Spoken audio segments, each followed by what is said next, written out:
stream. I got Curtis, PE turned RE, and Harrison, Trade Better 99. So how's it going, fellas? Good morning. It's been a while. It's Morning, been a doing while. great. But before we do anything, I do want to say, wish Harrison a happy birthday. Today's his birthday. I saw it on Facebook. So happy Oh, birthday, man. happy Big birthday, plans for man. the weekend? Oh, Thank you. shit. Just going out, hanging out with the family, doing some, restaurants and bar hopping, fun stuff.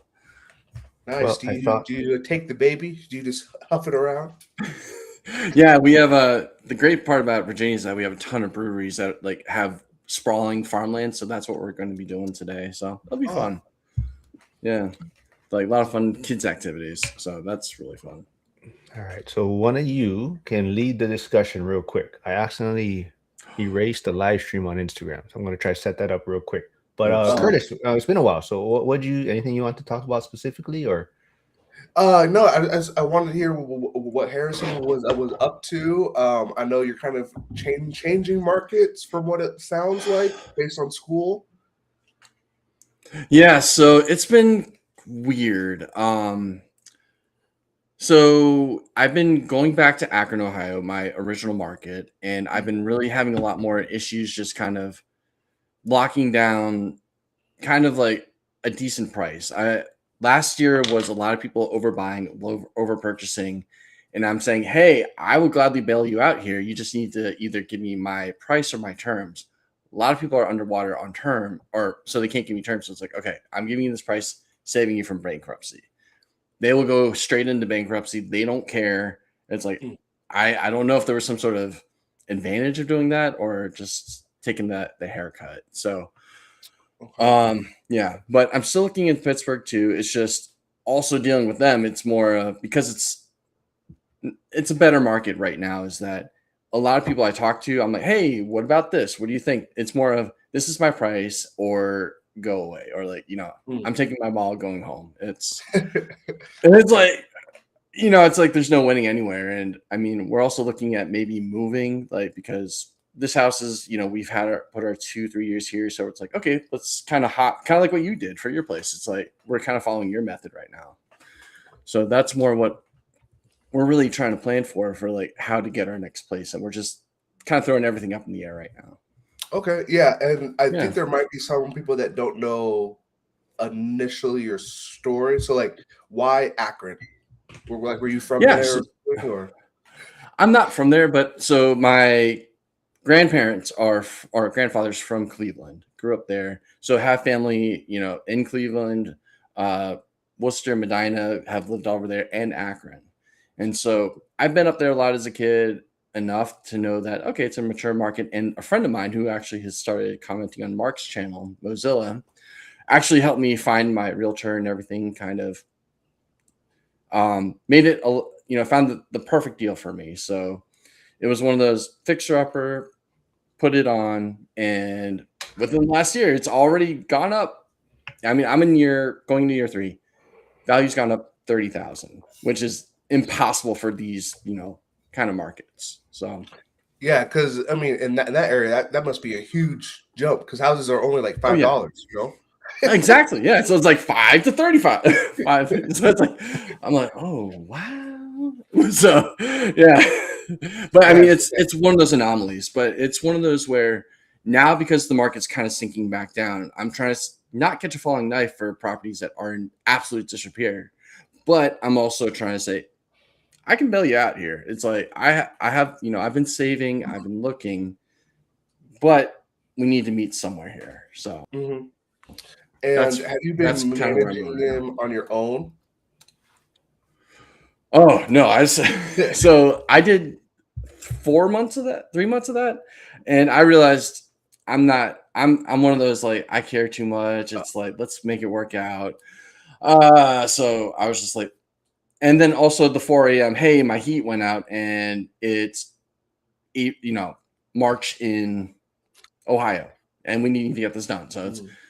So I'm like, all right, how about we have someone take care of it so that they're taken care of, I'm taken care of. I mean, I'm still in open contact with people, but it's just I'd rather have a man in the middle just to make sure that they're taken care of. Yeah, you're a really nice guy, but that doesn't always translate to being a great property manager.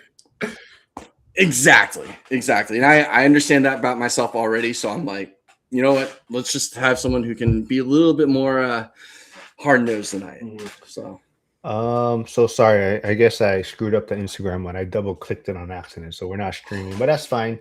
We are on YouTube, Facebook. Like I said, Curtis is also streaming live on his channel right now. So go please jump over there, subscribe. Yeah, I don't know. We'll see if we can make this a Saturday thing. Gus is saying good afternoon. This should be the Saturday group, but yeah, we'll see if we can put that together. Like I did mention in the beginning, it is Harrison's birthday today, so wish him a happy birthday in the chat. But also Curtis, I did see a post, and that's kind of, maybe we can touch on that quickly a little bit. I saw it on your Facebook, Instagram. You were talking about kind of no one achieves success entirely on their own. You kind of just, I'll briefly say, my sports background taught me that lessons early on. When I was on the field at Clover Park, Coach Randall spent hours pushing me, teaching me precision, and challenging me to grow. His dedication transformed me into a competitive football player and a resilient young man. Right. So, kind of, what was that post all about? Yeah. So that Thursday, I was on a coaching call with my real estate agent coach guy, and I was kind of just sitting there, and the back and forth that we were having kind of reminded me of my playing days back in high school. And I said, "Wow, this is really with what it's about, right? Like, everyone wants to be this self-made, or at least that's what we hear. But when you talk to people that have actually made it, or in our eyes have made it, right? They all say, oh yeah, I learned this from so-and-so, or so-and-so did this, or I heard this, right? So it's really not self-made. At some point, someone in their journey put their hand out and help them, right? It may have been on purpose, like my coach, right? He's purposely trying to help me, or may not be on purpose, right? It might just be a person that you watch every day on YouTube. And we all kind of just lean on people to get us to where we want to go, right? Because we're not recreating in the wheel here. We're just kind of copy pasting what others have done and making it work for our own thing. What about you, Harrison? Any thoughts on that? And as far as kind of winning on your own, or people being able to do it by themselves? I 100% agree with Curtis. It's one of those, any achievement I've done, I mean, even every failure I've had, it's never been just myself. It's always been one of those where I've always had a learning lesson or something like that. And I mean, growing up, I mean, I did sports, I did scouts and everything. And I had a lot of mentors just say, this is the way on how you can be, a functional member of society. But not just that, but also you can thrive. You can, pay it forward to other folks. And you see on how they were able to thrive, and they just almost freely just gave it to you. It was just one of those where, giving to the next generation. And I wouldn't be here. I wouldn't be anywhere without someone taking that chance on me, saying, yeah, you're a project. Let's be honest, you're a project. But the fact that someone says, I'm willing to take this on, I mean, that's enough right there for me, that I will never say I did this alone. I will always give accolades to anyone I know that's helped me, because I know that's, when I start mentoring people, that's what I'll do. I'll just say, hey, do it. Just pay it forward to the next person. And that's what I love, what Curtis's post showed this morning. I do see a lot of happy birthdays for Harrison in the chat. Oh, thank you. Jen is saying she's glad to catch this one, since she's complaining about my memberships and delaying the recordings for 24 hours. But Chris Webb says 100%. This is why athletes are pretty good at investing. People forget the mental toughness many athletes have in life. Pros have significant talent. Non-pros make up for it with grit. Yeah. Yeah. That is one thing that I'm starting to lean more into. Is like, all right, I was able to find success through coaching, and looking back, like, okay, what did I actually do to get good at sports?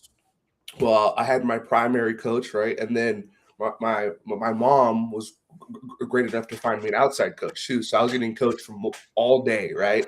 And so it's like, okay, well, if I can do that in real estate, and even have even close to the amount of success that I had on the field, I'm going to live a pretty good life. So let me get as many coaches and mentors in the real estate space and just do what they say, report back. And if it sucked, well, that's what they're there for, to kind of coach me up. Now, let me just ask you this, Curtis. Would you say you were more like on the talented side as an athlete, and so that's why maybe coaching, not that it didn't help you, but you kind of got by a little bit on talent early in your life? Well, I would say actually my first year of football, I was actually horrendous. I was the worst on the team. I was the worst on the team, right?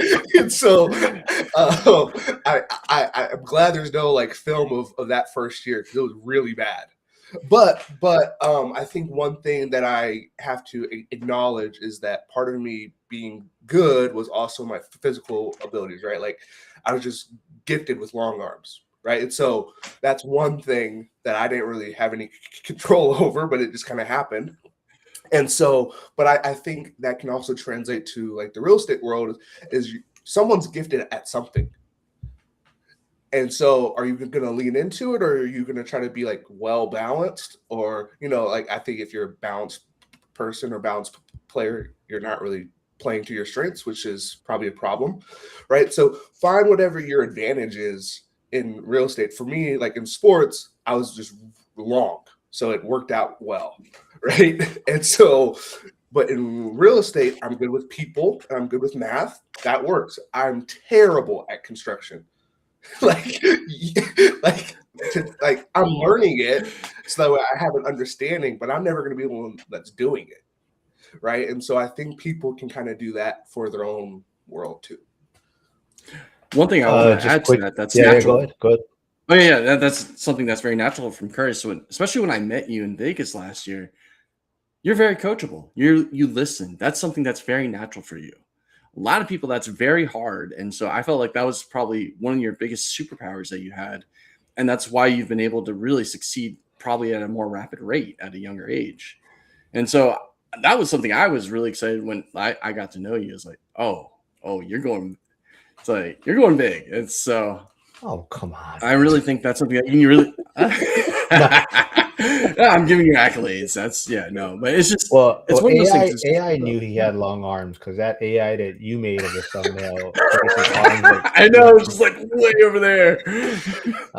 But yes, talking about talent a little bit, we do want to remind everyone that Curtis did receive a belt this past year at the One Rent at a Time event. So here is him, showing off his belt.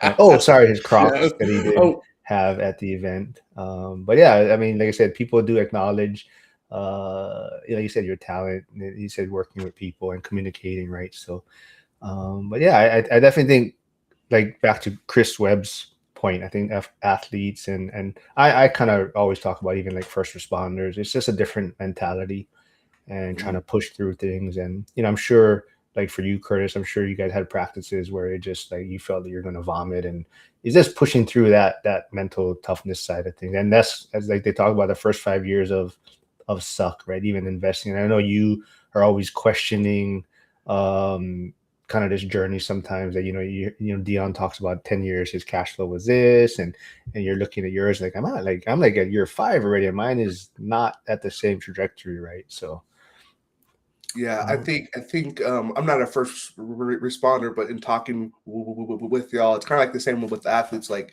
we can acknowledge, wow, that sucked, and kind of just laugh about it and move on in our day. Yastik is here. Yes, talking about second responders. I said some more happy birthdays for Harrison. Thanks. But yeah, I mean, like I said, what do you still talk? So you know what? I actually want your coach, like you say that you referenced in that post, and then now you're talking about you have a new coach, right? In whatever your journey is now. Like, are they different, similar styles? Like, how would you kind of compare the coaches? Different styles. So my high school coach, his nickname was Taz. He's a short guy, and so when we would take pictures, it was really funny. It was like when you and me take pictures, Mark. I'm gonna show that reel of you pretty soon in Vegas. But no, but he was like more like in your face, loud, like actually like pushing you, like not physically, but it felt like it at times, right? Much more intense. Whereas Patrick, my real estate coach, he's more chill, calm, and which that's kind of with what I need in real estate, right? Is to slow down, to listen, to not really run the conversation, but just let the client speak. And so I think the difference there is good. So one is Lumberjack and one is Dion. Your coach, what you're saying. Yes, yeah. Something like that. What about you, Harrison? Reflecting back, you said you played sports. What, like referring to coaches, and was there anyone that stands out in your mind that you remember? Oh yeah. So for me, as my senior year of high school, I actually was captain of our men's volleyball team, and so I had a coach, and he was from Peru, and he would always remind us. He's like, "I'm Peruvian. I will tell you that you're terrible." And you are terrible. It's just like, I'm not American. I'm not going to go pat your back like this. I'm going to say, you're terrible. Get better. And he did. So like, it's funny. We started probably like 0-3 our first games. And then we actually made it to the playoffs by the end. So it was it was a tough love, but at the same time, for our first season, all of us together, it all worked out. So that is awesome. I don't have the same story. My high school football team was horrible. Horrible. We lost 26 games in a row. Ooh. Yep, really bad. Ooh. But I still played good, and my coach would top me up. So See, you're an individual is what you are. There you go. Yeah. But Harrison, I know you have a young kid right now. Curtis, you are coaching. Like, what is your style of coaching right now, Curtis? What would you say you are? Like love tough or tough love. Especially with the population that I work with. Sometimes I'm the only positive male in their life, and so I can't come at them super tough at the start. Right, I kind of got to show that we have a relationship, but as soon as we have the relationship and we're good, then I can start being tough on them like they need.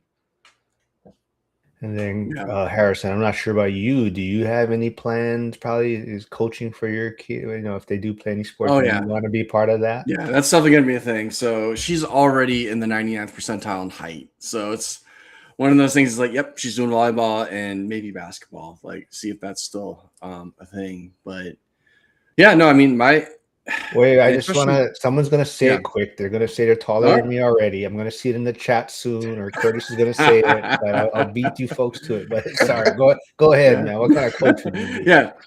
No, I mean, for me, it's one of those. I'm more of a customized because there are some people that need, the accolades of cheering them. It's like, yes, you're doing awesome, keep it up. They're like something to kind of help build them up, versus I have some friends where it's like you need like a kick in the pants, like go. It's like, it's more of like you need to give them a reason to challenge you or hate you in a way, even though it's like they know that you like them in a way, but you're like, no, you're terrible. It's like kind of just like, what's it called, mother F them a little bit, just kind of stir them around, and then they get better. It's not my chemistry. I do better with the, hey, we're building it up here, we're doing great. But I understand there's people that need that. And so, yeah. So I understand that. Referring to Curtis's record, and how he says it takes someone special to lose that many. Oh, trust me, we were real special. Chris Webb says, I was a coach for young kids. I was a bit intense for them. And then Yasik, like I said, it's not very hard to achieve, Mark. But kind of going back to even Chris Webb's point, I'm going to throw this one out there for you parents or coaches out there. But here, we'll have this clip real quick. I coach Little League. Yeah, I'm proud to coach Little League. And I know there's a lot of other people in here that coach Little League. For those of you that don't know this, it is a volunteer position. I do not get paid to coach Little League, nor do I have a coaching degree. So on behalf of all of us that volunteer our time to coach, those of you that don't coach, do us coaches a favor and shut the fuck up, okay? Because nothing pisses me off more Then the parents that don't come to practice, they only come to the games, and now they want to get involved with what I got going on the field. Coach, can I talk to you? No, motherfucker, you can't. Well, I don't understand why my son never gets to play first base. Well, if you came to practice, you would understand that your son sucks. We're throwing real baseballs now, and he can't catch for shit. I'm afraid your son's going to get hit in the face and die. But because it is Little League and I have to play everybody, I put your son in right field so he can play with the flowers. Now, some of you have kids under the age of 8 years old and they're in right field, take a... Yep, absolutely. I think that relates a lot to my experience so far. So I'm, it is definitely a challenge, going out coaching nowadays. And I think even Curtis, you kind of touched on a little bit. The kids are a little bit different today too, like how you're trying to coach, and even the parents are different, right? I think even the parents that are out there. So it is a struggle. But anybody that is out there coaching and helping and like you also volunteer, it is. I commend you. It is a. It's not very rewarding in a sense from if you're looking at it from the outside, but I think the kids definitely enjoy it and need more coaches out there. Hey, Chris Wissing is here. Good morning, man. He had a great. You guys got to go check out Chris's post on Facebook. You're gonna see a picture of a man who's looking younger as he gets older. He put a picture out there on Facebook. It was from 17 years ago, I believe, and I could not recognize who that person is. No. And you look at him now and you would say he is going in reverse as far as aging. So good job out there, man. Yasik throws flags down every practice. But yeah, like I said, Kurt, how has that coaching, how long have you been with that new coach for I guess your business, your realtor side and stuff like that? How has that been working out? Yeah, it's been good. I've been with him for about a year. And the first part, like during the summer of last year, it was more just like me learning the ropes, right? Because like I know the investor stuff or like the buy and hold stuff, but I wanted to learn the agent side. I wanted to learn, okay, if I'm wearing both hats, the investor hat and the agent hat, how do I go and have these conversations? And so during the summertime, it was me just kind of just following him around or being in his office and just kind of watching with what he does. And then over the fall and the winter, I started to implement it, the stuff that we talked about. And then now that we're in the spring, he's actually doing a cohort. So I think in Thursday's class, there's probably about 10 of us. And so the nice thing about the cohort is that we meet every week, but then during the week, we all are on the group chat. We're all kind of sharing the things that we're doing, things that are going well. We're not all in the same area. I mean, most of us are kind of in Washington, but there's some like in Spokane or Yakima, right? So it's not like a competitive thing. It's not like, oh, I'm trying to beat this person. We're all trying to just come up all together. Chris Webb says, Chris Wissing is definitely doing the Tom Brady thing. He is looking younger and younger. So like I said, I saw the picture at first and I had no idea what he was talking about. I'm like, what is, and then I realized like, shit, that's him. And yeah, you wouldn't believe it, but definitely go check that out on Facebook.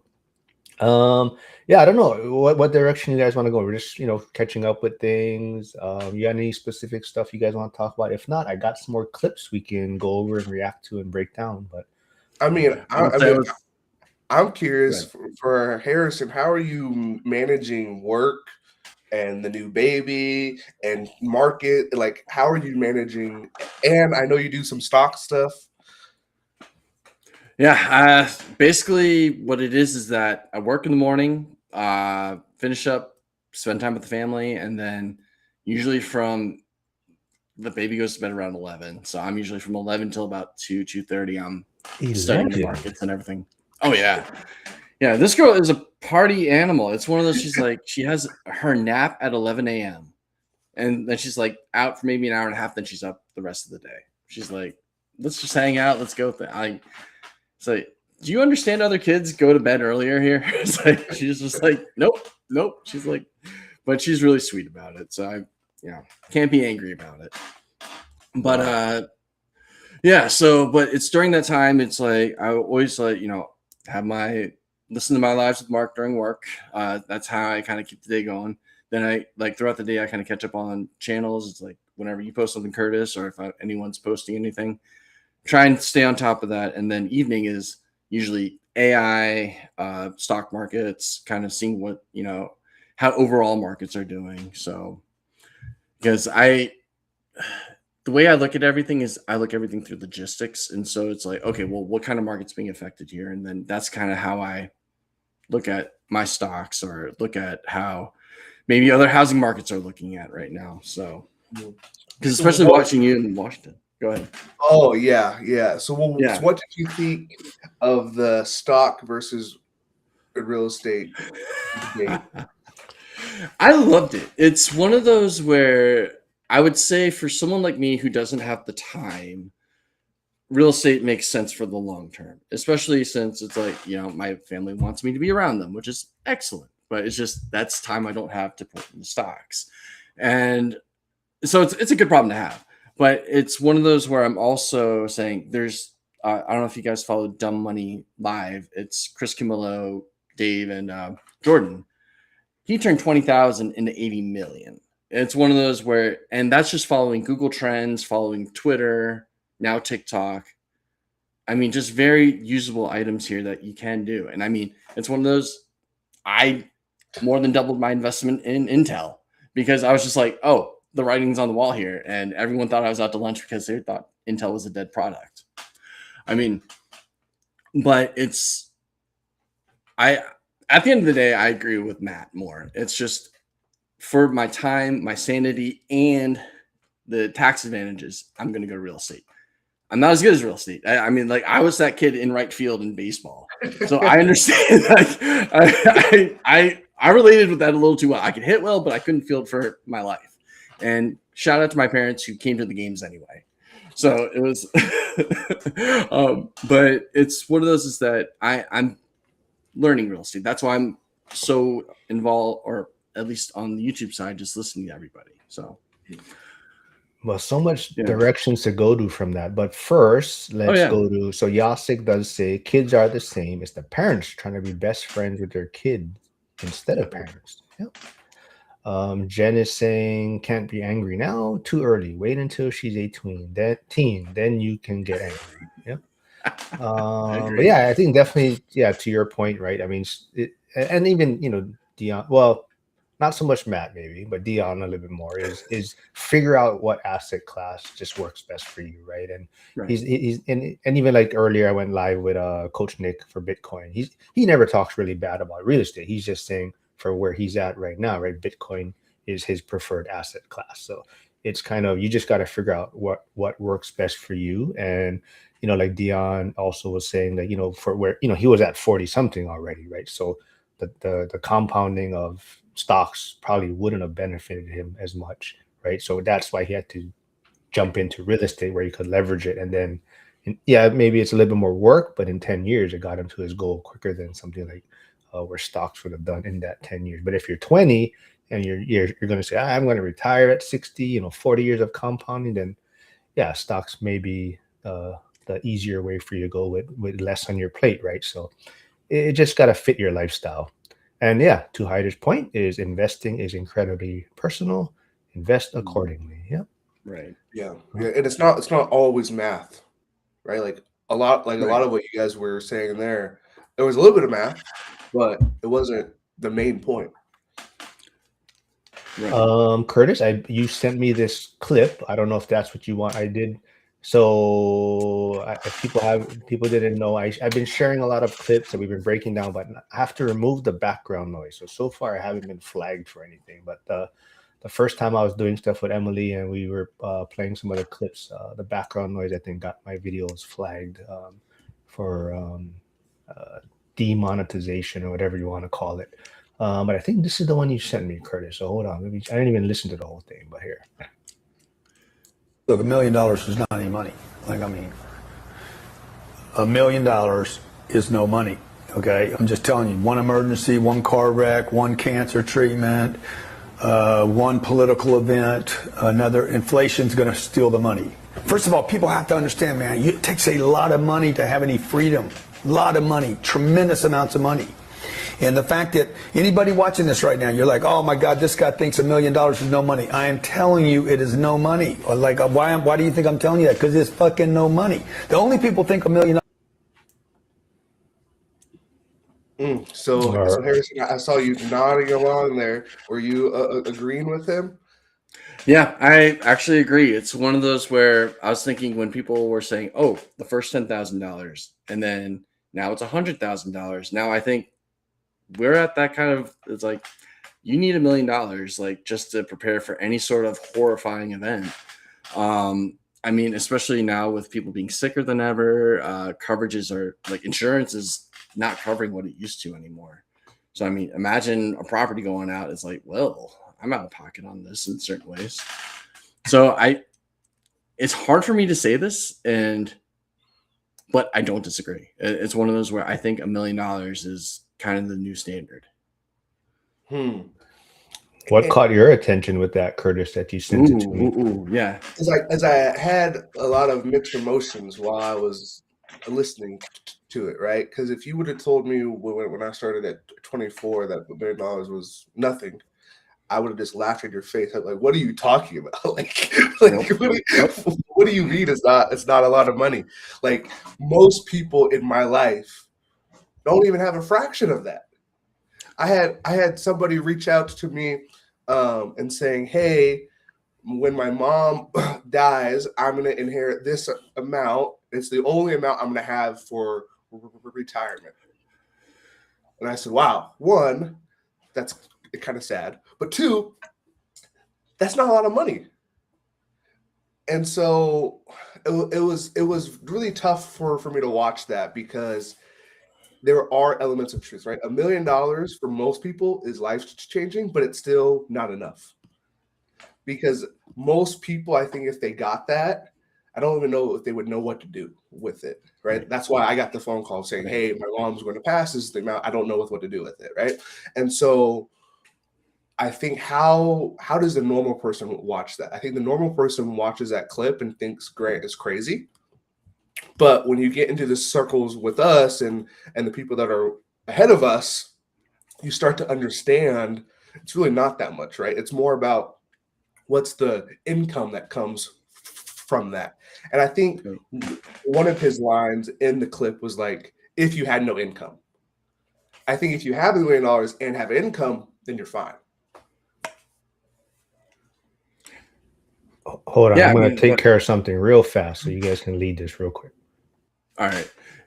I don't disagree with you there. But I feel like now it's more of, are you underwater on the daily purchases, like for food, gas? I mean, for us in gas, it's like in Virginia, it's hit almost $4.70, which is unheard of. I mean, in West Coast, I mean, fingers crossed for $4.70. I know, yeah. It's like because when we were in Oregon, I mean, it was like $5.50. That's an average day, and I mean, plus we had people, fill our gas for us. That was nice, but no, but so it's just I agree with you. I think going in with that investor mindset now, you're like $1 million. Yeah, it's like I think that's what happened to me. It was just okay. So I have $1 million. How much? Like 4% from if I put it into the market or here there. I mean, you still have 3% inflation, and then it's like all right, now I got to leverage it into real estate, or how can I leverage it somewhere else?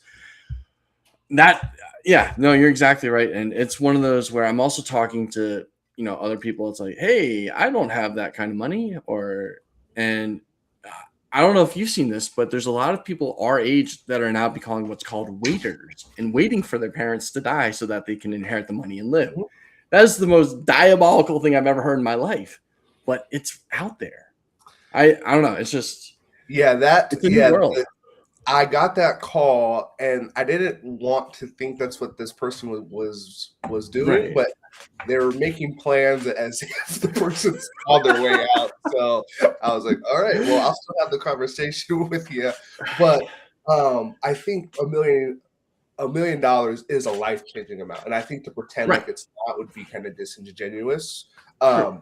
With that said, though, I guess it also depends on what age do you get that, right? Right.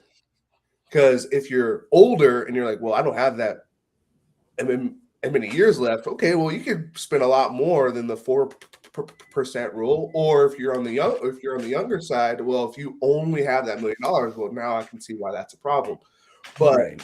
you're in these circles where you're like, okay, well, I don't have to do the 4% rule because I have all these tools, I have all these people to lean on. I know my rate of return can be more.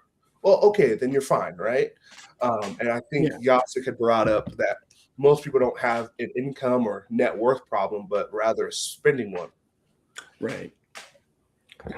Yeah, and then Hyder also says when dollar with inflation, it's best to talk about dollar goals in today's dollar terms since that value is constantly shifting.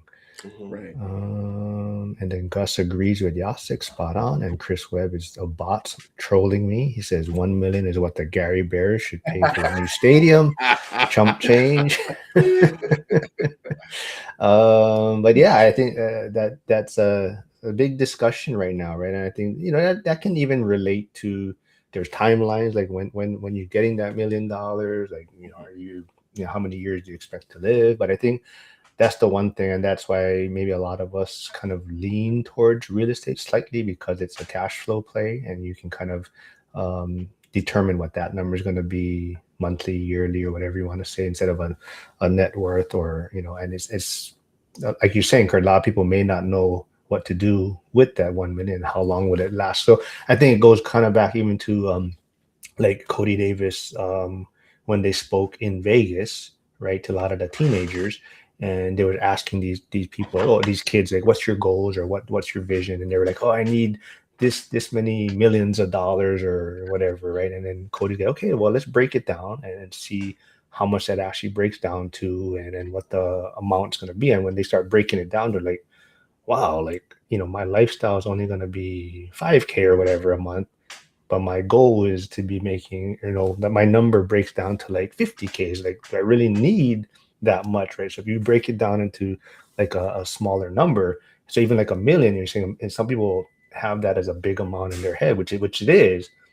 But if you break it down, like I'm going to live possibly 20, 30 more years, like per month, like how much is that actually going to give me and how long is it going to last, right? So it's a very interesting way to look at it. And I think, I don't know, I didn't get a chance to save it, but I don't know if you folks follow Price of Avocado Toast on social media, but they have a podcast. But they just did a rant about George Camel from Dave Ramsey, because George Camel was on the Iced Coffee Hour, and they kind of asked him a question about how much is a family of 4, I think, can live off of, or should they? What is a reasonable amount? And George Camel was like, what did he say? $100,000. He's like $100,000. 100,000, yeah. And he goes, you break it down, that's maybe $6,000 a month. But if you're middle, he goes, okay, maybe if you're in California, some higher taxes. So let's say $5,000 a month, right? And that person on Price of Avocado Toast, they just said, we need to stop glorifying these social media people. He goes, George Camel is so out of touch. No one, 5K is just ridiculous. If you break it down, like, where can you find mortgage or rent in California for this amount, gas, food? And he's like, these people are just out of touch. There's no way. And you want them to donate money to the church. You want them to put money in their emergency fund. Like, how is $5,000 going to last you, right? So it's very interesting to see people pushing back on some people that, they're definitely maybe not, they're kind of out of touch with what's going on out there, right? I think, right? Right. Now, that's the same show that said they wouldn't take $1 billion at 0% interest, right? So it's like, take it with a grain of salt, people. Well, so Cody had a great perspective. I brought that up with Cody, right? And Cody's like, well, if you look at it, that is their brand, right? Mm-hmm. So why would they change that for a hypothetical question? Because it just impacts their brand, right? Now, if you actually presented them with $1 billion at 0% interest, that actually they would get, things might be different, right? But if you ask them a hypothetical question, it's like, we're not going to change our brand, right, for a hypothetical question, which is not going to impact us in any way if we see, right? Yeah, which when I heard Cody say that, I get it, right? There's the brand, but it's also like, well, if you're not going to be authentic and like be for real, right? And I think people can kind of read read through that. And so it's not just like a one-time thing, but if there's a trend of these disingenuous moments, it's like, okay, well, now I don't really trust in your brand because you're not being real. All right. Janelle's tuning in. She says, I agree with Yasik. It's mind blowing how some people spend money recklessly and then complain that they're broke and have to work all the time. Yeah. Well, you heard Florida had a record month. So, along with travel being at record levels, especially with prices being as high as they have. So, I mean, I agree. The people are just doom spending now. That's probably what's all over my feeds. It's people just giving up and spending. Yeah, not even so much. Even yesterday, I had to go chaperone a field trip, and I shouldn't say I had to. I was able to chaperone a field trip, but it was funny talking to another parent, and they were like, "Yeah, like it's very. I mean, it's cool for the kids, but it's like, when I was growing up, when my parents like, we weren't going to Japan, we weren't going on all these trips every year, we weren't." Some of these parents are like, man, I never jumped on a plane till I was like, 30 years old kind of thing. Right. And it's like kids nowadays, they're going on trips every year, every couple of months. And it's like, that's part of it too. There's so much easy access to all these type of experiences too now. And I think it is great, but that's also where, people are complaining where things are expensive or they don't have money, but it's also, nobody's telling them to do these experiences too, right? So it is kind of that balancing act, right? Yeah, I think I'm gonna give my kids a life I didn't have, right? Is it's a nice thing to say, but then these are the consequences of it. Is the standard of living has now increased. So now when the kid turns 18, 20, 22, and they're out on their own, well, now their standard of living is up here because of the life that they've had for the last 2 decades, right? And they're like, oh, well, I'm going to keep living the same way instead of just eating dirt like the rest of us to build up to that lifestyle. So there's pros and cons. Yasik says, just ask any immigrant family how they do it. Most make less than average American and still are able to send money back home to help family. Chris Webb says, I will say people here buy $5 coffees like every day, and I know the local incomes. This is not a wise choice. People do forget that investing starts with saving. Yep. Yeah. So to that point, I'm sure Chris Webb saw this. I'm not sure if you guys did, but Kevin O'Leary was recently all over social media talking about Gen Z and their $28 lunches and their $6 coffees and stuff. Yeah. That's yeah. Gus says they're going on a trip and their lights are shut off the week after. Your lights don't have to be on if you're not home. Exactly. I know Harrison has to run probably in about 15-20 minutes or so. I'm going to test this out. So I want to play this clip. I want to see if I'm able to pause it in between and get your guys' reaction. But I want to see your guys' guesses or thoughts also. So let me throw this in there. The next 30 years look like the last. By 2055, you will see prices like this. What are they going to look like? How much do you think an average... All right. So what do you guys think? Average home in 2055. Well, if they double, that's being generous, right? Because if they say it doubles every 10 to 15 years, if the average home in my area doubled, it'd be about okay. I'll give you. Since I've seen it, not your area in the national number. Yeah. Oh, okay. So somewhere. So right now, national is around 400. So in 30 years, what would that number be? 500K. That's what.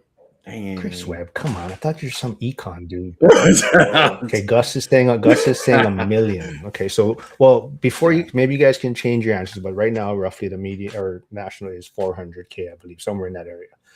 So in 30 years, what will it be?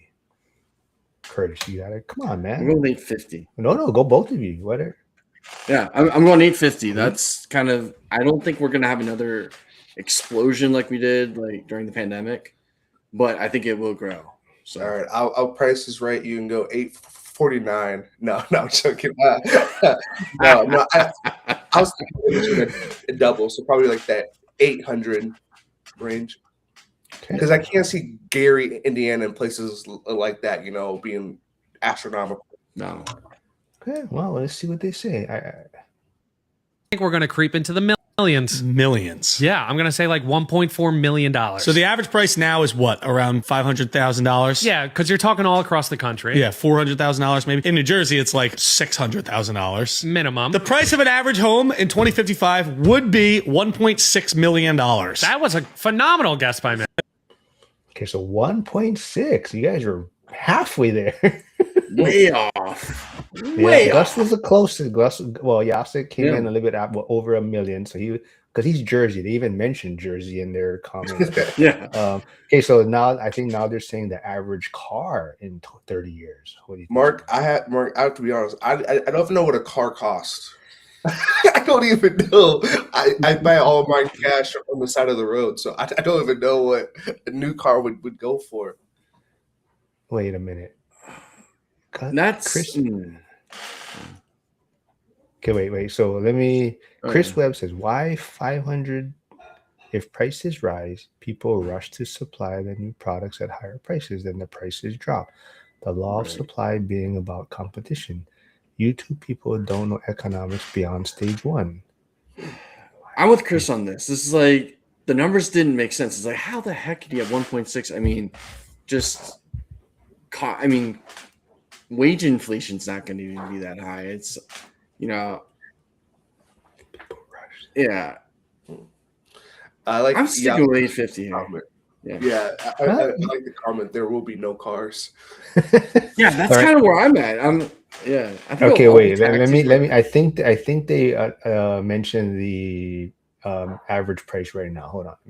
In 2055, if the next 30 years look like the 100,000. past. So I think the average one's like 25, 30,000. Okay, so 25, 30,000 is the Yeah. average right now. Let's see. Oh, it's going to be 75 to 100,000 just to buy an insurance. But I think most people are going to go robo-taxi. Like they're not even going to own a car anymore. Yeah. That although it could go the way of TVs, because didn't TVs used to be like hella to like a flat You screen? know how much Uber is gonna be for you at that time, Curtis? Hey, I think we need to get those Waymo things, the ones that are free. Hey, Mozilla.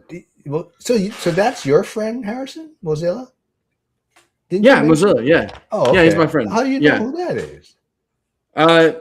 Investing. He was it's through a stock investing group, and he was through a stock investing friend. Oh, yeah. He says, "Hey, And Harrison." so yeah. I mean, he's been messaging me. I mean, I know he's in this circle and all that, and Yeah, no, it's like he's one of a pretty big guy in the Akron investing in Cleveland area. So if you can get him on, online, I'll vouch for him. So well, yeah, he has good people.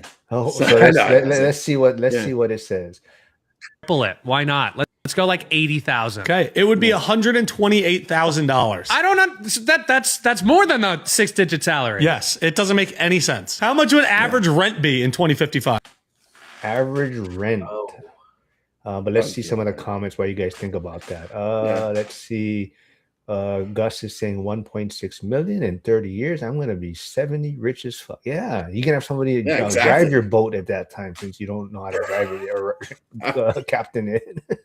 Let's see. Alex says work backwards. What was the median home price 30 years ago? Okay. Mozilla says unfortunately you need a car in California. Chris Webb says if prices rise, profits rise, then more people would jump into the industry. As competition increases, it lowers profits, and to compete, producer drive efficiency, which drop prices. Okay. We're gonna have flying cars by this point. So anyway. Ooh, we're gonna be But, flying birds. Yasik says. There we go. Oh, But for rent, oh geez, let's just throw it in there. I'm going 12,000. Let's see. I think the probably nationally, it's got to be probably like 4,000. All right, I see a 5,000 by Chris Webb. He says hopefully. So I don't know if that's wish pricing or wish that you want, but so we're going 4 or 5, I think, right? So let's see what these. Ryan? It's definitely going to be up there. Now we're talking monthly. We're talking monthly. Yeah, I mean, average rent now got to be around 2,000-3,000. I think that's in New Jersey. We live in one of the most expensive cities. But okay, let's just throw out a guess. Put like 6,500. Exactly. Whoa. On the money, $6,500 per month for rent. Who is this guy? How much would gasoline be per gallon in 2050? Oh, All right, see, now, 6,500 for rent. that is crazy. All right, gas. Wow. Well, Gas. what is it now for you in your area roughly? So, Curtis, what is gas in your area roughly right now? Gas is around 585. So for me, it's 450, but Costco price is 405. So I'll go with that. Yeah. But- Yeah, you throw the Costco in for the algorithm. Go Costco price. Yeah, exactly. All right, so what will gas be? Mozilla says is that 6.5 today you're talking, or what do you think in 30 years? That's probably today. Yeah, so he's in California, Down so the LA area. yeah. Well, I like Chris Phelps' point that cars will be electric. Oh, So okay. gas would actually go down. I do like that. Okay. Yeah, All right, you I'd guys ready to say see what it is? that- Oh, I'd say about nine a gallon by that point. I like Chris Webb's point, though. I know their gas price is going to be crazy, but by that time, most cars I think are going to be electric if we continue to go down the path. Right. it's gonna run off of what is it? Not rubber. What was it? Back to the Future? What did he do? Was his engine that he made or whatever? It was, garbage, like Yeah. compostable garbage. Yeah. All right, let's see what they say. Mozilla says 15. Yeah, let's see. Right now is already skyrocketing. Yeah, what is it, like $4? I paid $3? like $4.50 today for What? gas. Yeah, it's high. I think it's gonna be $9. It would be $16 per gallon. You can't charge someone that. I agree. It's got to slow down. It's got to slow down.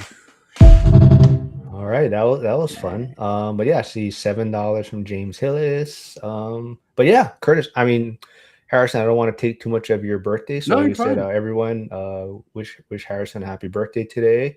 But yeah, you let us know when you got to run, man. Like I said, I know you only. Yeah. Got I'll some even time.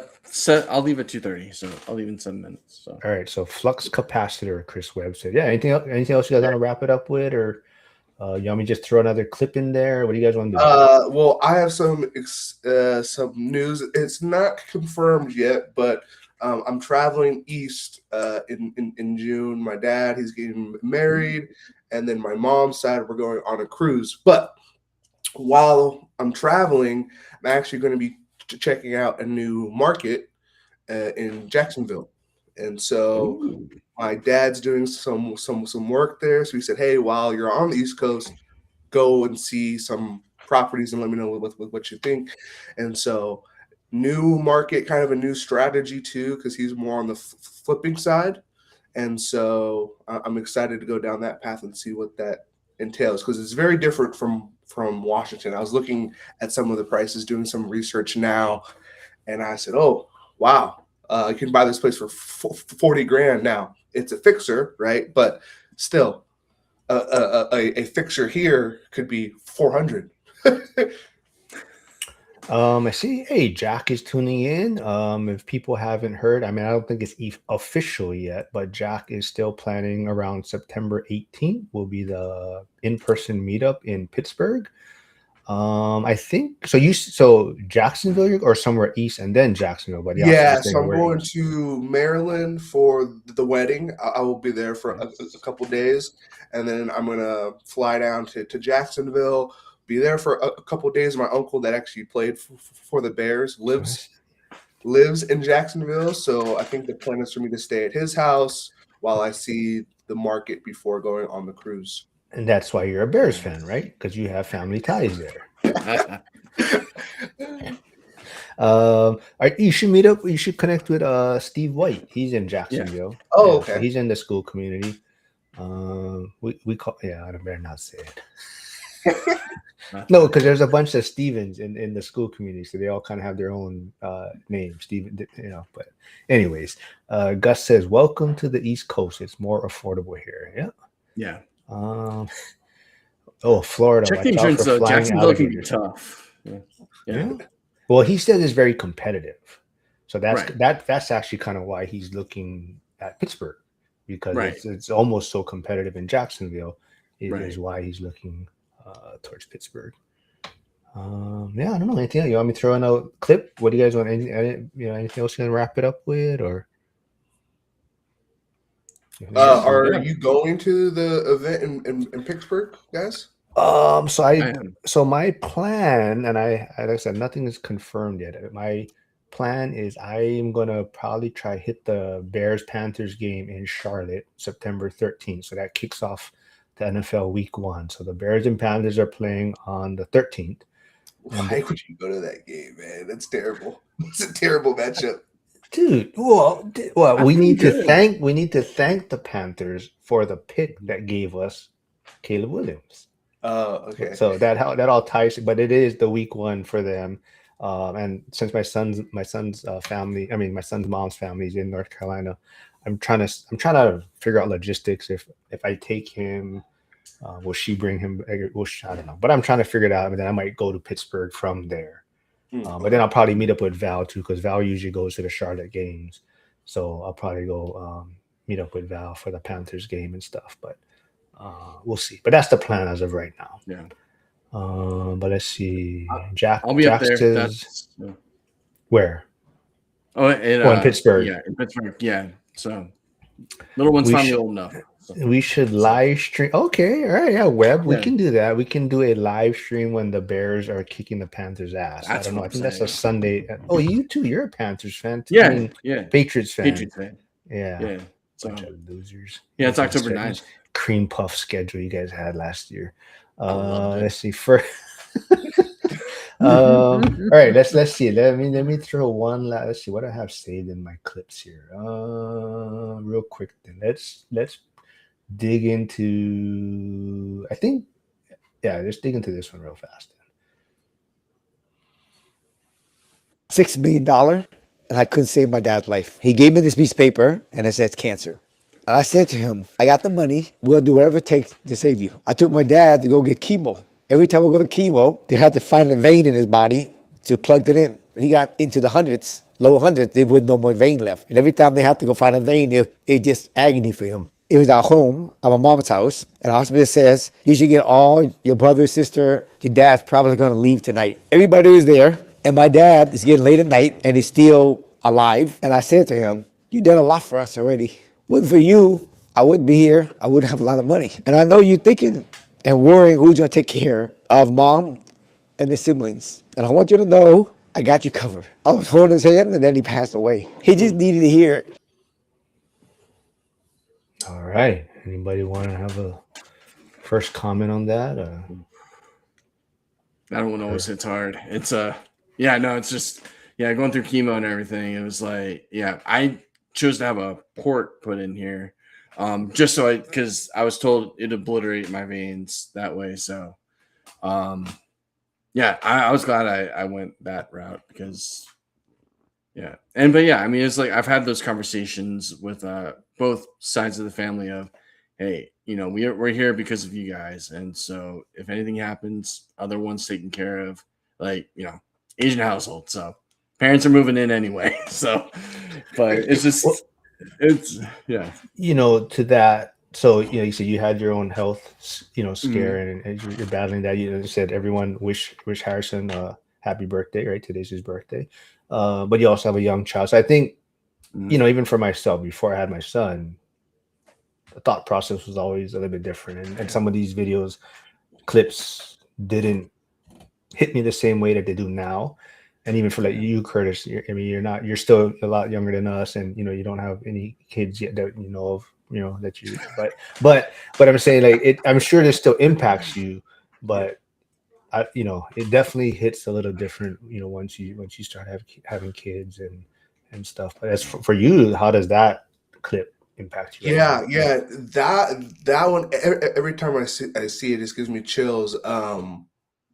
Growing up, I kind of had two moms. I had my mom and I had my grandma, and so because my mom was a teen mom, so I kind of had two moms. It was kind of cool. But seeing my grandma pass, I was at the bed, kind of like he was just describing, kind of being kind of powerless, right? Like I didn't have the money. There was nothing that I could do, and even seeing him have everything, and there's nothing he could do either, right? So it's just kind of that. And then I've had the chance to meet with Thatch and interact with him a few times. Um, Seeing the passion in the clip is the same passion you get in person. So I appreciate how real he actually is. But yeah, no, that clip is always there. Strong. Do you guys have? I know Harrison, your kid is too young, right, to really get it. Mark, your kid probably is a little too young too. Was he 8 to understand what you're trying to pass down? I don't think he doesn't quite get it yet, but I think me and Gus was it this past week or 2 weeks ago? So Gus, I think was it. I don't know if we played this clip with Gus, but it somehow with the discussion kind of went down this path too, like what you're trying to leave for your kids or what you're trying to teach them, and I think it definitely changes. I mean, like like Gus mentioned, right? Like when he before he had kids, maybe, or what his vision was like.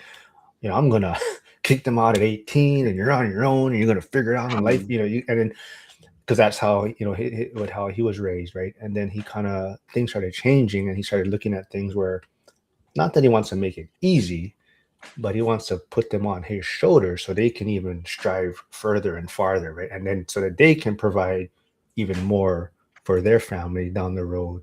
So I think that's definitely where I'm at, where it's kind of like you're trying to find that, and you never know how it's going to turn out, but you are trying to find that balance to where, does it make sense to have them start at zero, right? I think there's a lot of families out there like, no, you're on your own and you figure it out. But like Gus is saying, it's like, why? I'm working so hard to build this. Why am I going to put my kid through something where they got to start at zero when I can provide them a stepping stone to where they don't have to go through maybe some of the struggles that I did, and then now they can just even go further, right? Because if you just keep starting at zero, it's like how much progress is the family, I guess, making in a sense, right? So if you just, like he said, put them on my shoulders so that they can keep striving for more and more, and I think it's just kind of trying to find that balance, right? Right. No, I agree, because that's where I'm at. It's one of those where there's no point in saying start from square one, because she's gonna have her own. My daughter's gonna have her own struggles anyway. It's I don't know what they are, but they're gonna be there. And honestly, it's kind of going back to what you're saying about, it's not about giving them the experiences that you didn't have. It's training them what you didn't know. And for me being successful in other ways, it's like, hey, this is how I did it, and we can kind of build you up that way. So, I mean, who knows? I don't even know if college is going to be a thing when she turns 18. I mean, it's one of those things. It's just trying to help her think, teaching her how to think. That's really what it is for me. Yeah. And that's even to kind of Millennial Mike is definitely on that vision of he's trying to. That's why he's trying to even scale more, right? Because he's looking at it where the kind of maybe the future that we're headed towards is, if you're not starting with something, or you're not kind of giving something, you're going to be completely behind the 8 ball, right? Where like AI is going, and jobs and things like that. So it's like, if you're not going to provide something, your kids are going to definitely struggle out there, right? And like I say, you're not trying to make it easy, but you definitely want them to be able to not have to face some of those struggles that could be unnecessary in a sense, right? But yeah, this was always a fun one. Mozilla says health is wealth. Says happy birthday, brother. You came a long way. True inspiration. Yasik says spending time with those you love costs little or no money. And there was something I was gonna say though. Curtis, if you ever had kids, shit, what was man, I can't remember. I'm gonna relate it to that. Oh, yeah, talking about struggles though, our kids. So hopefully, if you ever do have kids, or when that time comes, you won't put them to an 0-26 season. There's no need for losing 26 games in a row or whatever you did, right? Hopefully, it'll be better than that. But yeah, any final words from you guys then? Curtis? No, this was a great time. Oh, Harrison, go. No, it's not. It's just saying this was a great time. It's like Curtis is always catching up. Great catching You were up. hand selected by Curtis. I said, Curtis, you available Saturday? I said, who you want? What should we do? He goes, oh man, I want to catch up with Harrison. All right, Yeah. let's do it. Yeah, always. And Yeah, let me know when you're in Curtis, Maryland. but we got to work on your thumbnails. Harrison spent hours and hours trying to enhance a AI thumbnail version, and Curtis not too happy about it. But definitely, Curtis. So we did interview Delroy this past week, Meet the School member, and Delroy was on your channel first. I guess you connected with him in school, and then so he has an awesome story. But what's next for your channel, or who's coming on next, or what you got? Yeah, what's next for my channel is tomorrow I'm having my preferred loan officer, Marcel Greenway, back on my channel.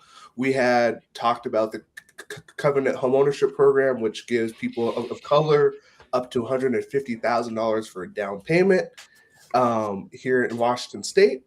However, some recent rules have kind of changed how the system works. It's still an option. It's still a great program. Just so some of the guidelines have changed. And so tomorrow we will be giving people an update. And is that live stream, or you're gonna just is a long form recording? I think we're gonna record it first because it is kind of a nuanced thing, and I'm not sure exactly how we want to do that yet. If we want to pull it up or things like that, but I think we're just gonna pre-record it. All right. Well, fellas, always good catching up. Harrison, enjoy your birthday. Everyone have a good Memorial Day weekend. Stay safe out there. And Monday, I'm not sure yet. I'm supposed to stream with Cody Davis. We'll see, because it is a holiday. So I'll leave it up to him if he wants to do something. But everyone else, thanks.